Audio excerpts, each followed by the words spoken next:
Hello everyone, welcome to another game against Emmanuel, 1230, rated 936, as we climb to 1000, where we try to get one of our many speedrun openings, which we have not gotten any so far,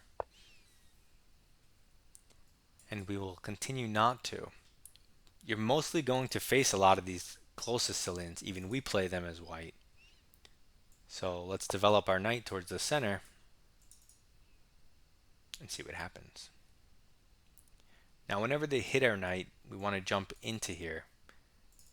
You know how from the white side I always take the knight, so they can't? Now we can. So he develops this knight,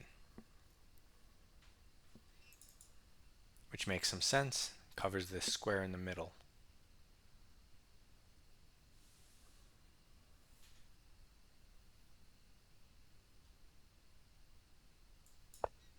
I'm going to play an interesting move, e5. Just clamping down on this square so he can never play that. In return, you give up the central d5 square, which he's immediately converging on. So there's give and take. So he develops the bishop and looks at the immediately weakened light squares. Maybe he even has some fried liver ideas. So let us start with the bishop development. That way he can't go here. And then when we develop our knight, if he goes here, we're in time to castle. Whereas if you started with the knight last turn, he could go here now. You're not in time to castle, and you got fried livered. So he just completes the pawn chain and goes for development. And let's just develop ourselves. So we are knowingly creating a weak point in our position, but only one. In return, we have a square to use ourselves in his position. So he develops the bishop and we're ready to castle. Normal stuff. Now our king is safe. We can close the pawn chain. We can try to expand on the queen side. He takes and we take, giving up the bishop pair unprovoked. I don't think this is a good idea, as the bishop has more potential than the knight. So he castles. Now this knight squares are dominated, the forward jumps.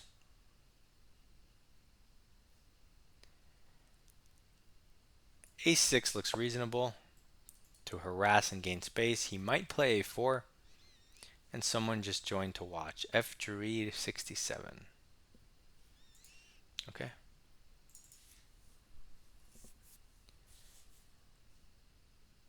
So we're ready to play B5 if he doesn't stop us. He doesn't stop us.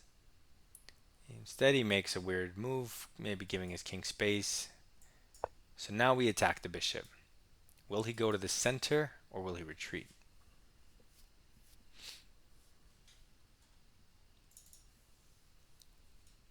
Nobody knows. He does go to the center, taking away that square from his knight. He's pinning the knight, but so what? We need to develop our queen, our bishop. I don't want to fianchetto and stare into this. I'd rather eventually go bishop e6. But if you play e6, the knight hangs. I don't want to move my queen to a weird square just to defend the knight.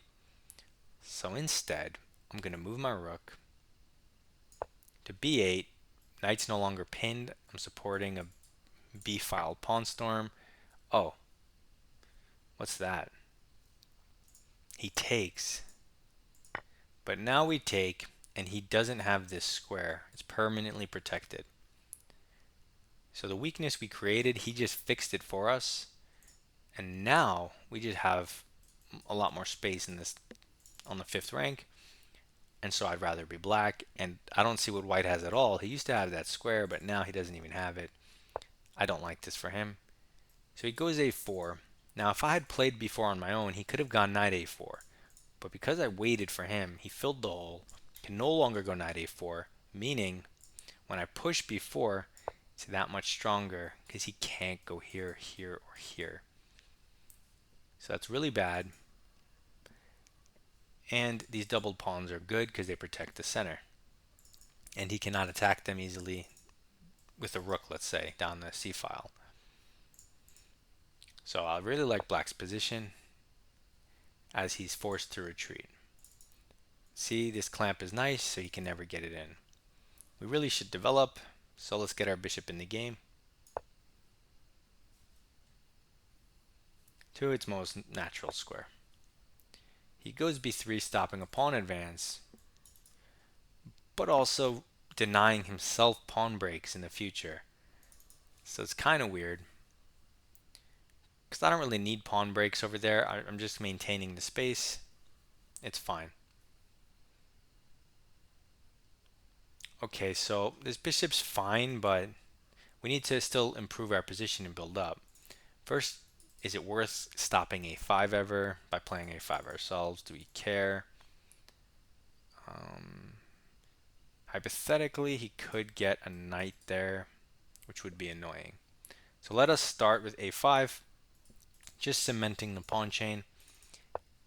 Oh, he goes for a pawn break, which I said he kind of denied himself, because now that he moves this pawn, it severely weakens his whole construction.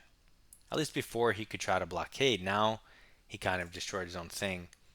So if I take, sure you get to bring the knight back, which is the bad knight, but these coordinate on the light squares, and then you just collapse your position.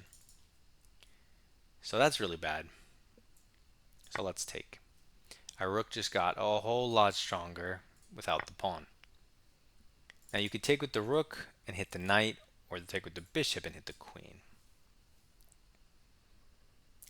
I'm going to take with the rook and infiltrate his position horizontally, and then the pawn could be hanging if he moves the knight.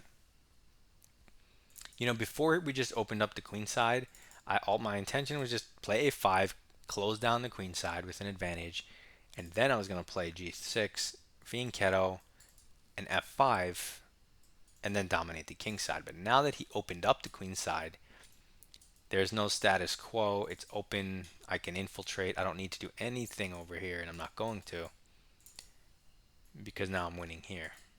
Oops, I keep clicking right click. Yeah. So now the game's over. Pretty decent fight by 900.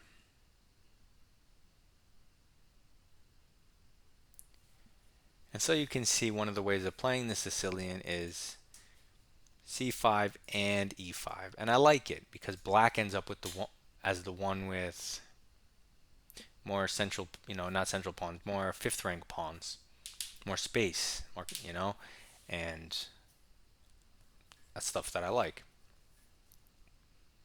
Because it almost feels like, when white has the Moroxy bind, they put two pawns like that. They create weaknesses, but they also have positional advantage in a way.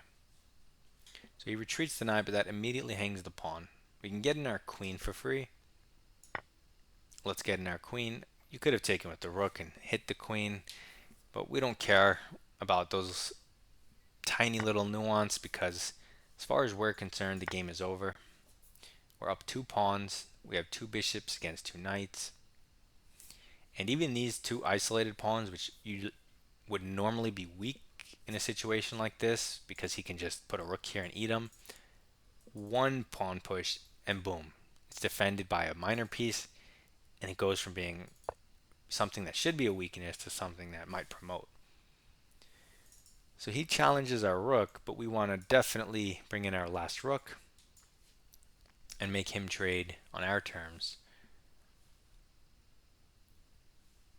which he kind of has to, or he has to move the rook because it's hanging. In any case, we plan on playing c4, c3, getting that pawn far advanced. He takes the rook. I thought I pre-moved, but okay. We take the rook back. Maybe before we push the pawn, we get the bishop to the other side so it could support further. But first he hits our rook. We can't just leave it here, but we can just infiltrate deeper and prove free. Oh, he defends, but this is a mistake because we can add pressure, I feel like. And these 2 pieces can't defend the knight, So that hangs. Okay, he hits the rook, but we take with the rook. And now there's a discovery. We're threatening rook a2 check. We're also up the knight. And the two pawns that are passed, isolated, but passed. Isolated doubled, but passed. Okay, so he moves the rook. So instead of rook a2, we just go rook b2, right? Different type of discovered check. And now he's furiously trying to take my rook and not realizing why he can't. It's because you're in check. Now he's realizing he's in check. And he's deciding if he should just resign. He chooses not to. So we'll take the rook with check and force the king out. We'll give another check. He'll go here. I just gave back a piece, but we're up plus 10, so it doesn't matter. I guess the easiest way is just take everything. He can take my bishop. We can take the pawn. You could just eat his whole army. I mean, you're up everything. Okay, he blunders more pieces for no reason. See, I can do it because I'm up everything. He cannot do it. Okay, let's just eat his stuff. I'll give up my rook. I'll make space for my king. Even at the cost of a pawn, because it doesn't matter. Does not matter. Not even a little bit. This is called shouldering. His king can never, ever, ever get close to my pawn. We don't care about the bishop, as we've said many times. We get the queen. We basically pre-move the other queen. You pre-move the ladder mate. And did it matter if you have an army or not? It's just as easy.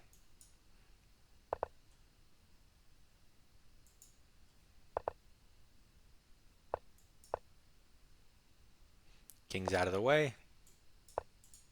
Ladder mate. You could do it vertically or horizontally. Don't know why he's still playing. But okay. When you see your opponent doing the ladder mate, you know they're not going to stalemate you because they're ladder mating you. So it doesn't really make sense to even play on. But we get a pretty good game against Emmanuel, who didn't just blunder everything away, you know, and comes out with a 91% accuracy. I told you he played well. I mean, we have 98 with just one in accuracy, totally crushing, but 7 center pawn. He only has 24 average center pawn, so he played well. He just has 3 mistakes, which, you know, when I have 0 mistakes and he has 3, he's going to lose, but he still played well. And his first mistake was until move 15. So that's crazy for a 900. Too crazy, but okay. So anyway, we just take control over the center. I really like the grip. We just develop and center. King safety. Simple stuff. Force move. Improving move, threatening b5. Gaining space for free. Getting out of the pin and developing. Force move. Okay, engine says it's a completely even game, but I would rather be black because of the control I have over these central squares and the 2 bishops. Okay, so force move, development and center, a5, just improving my position, and here still it says completely even game. And I told you he has kind of a blockade over here, but because he put all his pawns on light, he also ruined his own pawn breaks. So I'm always going to just be a little better on this side of the board. So that's when I was thinking, oh, let me go g6, bishop g7, and in King's Indian fashion, go f5. You know, first I'll transfer my rooks. I'll get a little more preparation, but the plan was to then push on the king side. But the second he made this move, I mentioned it kind of collapses his whole structure, the whole thing he's doing, and now I'm just better or winning on the queen side, because we take, and now he's just hanging stuff. So it's -2 and higher from here on out. So it's just losing. Free stuff for free. Free stuff for free. Force move -3. So the game's over. We improve a piece and defend. Force move. He hits our rook, so improve for free and force move. Yeah, so he's forcing us to improve for free, which sounds crazy. Crazy good for us. And then he blunders, kind of, or a mistake. Because we win the piece, we improve for free. Free stuff, free stuff, free stuff. And then the evaluation doesn't even change when we just give him everything. It says it's mate in 14. And even though we hung stuff on purpose, it still only gave us 1 in accuracy. So this was a crazy game by us, and I like to see it. So thank Emmanuel for another miniature. I've never even played C5E5, but I've seen it before. So I'm going to give it a shot in a couple games and see what happens. So good luck in your chess and goodbye.